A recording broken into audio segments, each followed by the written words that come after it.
BS, আশা করি তোমরা সবাই অনেক অনেক ভালো আছো। বিদেশ মেম্বারদের কিছু দারুণ উক্তি যা আমাদের জীবনের জন্য অনুপ্রেরণাদায়ক হতে পারে। ভিডিওটা একদম শেষ পর্যন্ত দেখার অনুরোধ রইল, কারণ প্রতিটি কথায় বিশেষ কিছু বার্তা বহন করে আমাদের জীবনে। বেশি কথা না বলে চলো ভিডিওটা শুরু করা যাক। এগুলো শুধু কথা নয়, এগুলো জীবনের শিক্ষা। কারণ শুনি তাদের কিছু দারুণ মুক্তি। আরে পরিশ্রম তোমাকে গড়ে তোলে।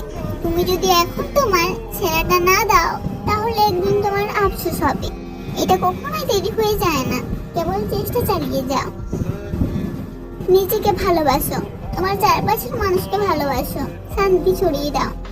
জিন, তোমার উপস্থিতি অন্যদের সুখ এনে দিতে পারে। আশা করি তুমি এটা মনে রাখবে।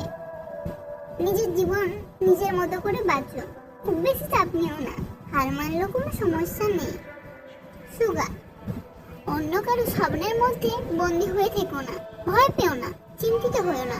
শেষ আর শুরু এই দুইটা একসাথে জুড়ে থাকে।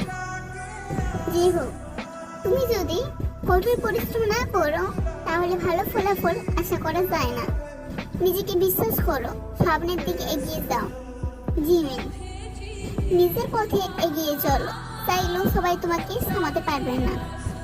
যা তোমাকে কষ্ট দিয়েছে সেটা ভুলে যাও, কিন্তু যা শিক্ষা দিয়েছে সেটা মনে রেখো।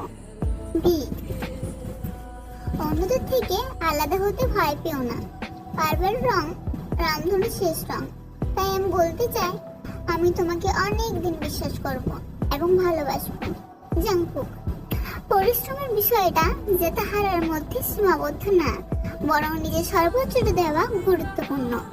যতটা সম্ভব নিজের সেরাটা দাও, কারণ একদিন পিছনে ফিরে দেখলে আফসোস যেন না হয়।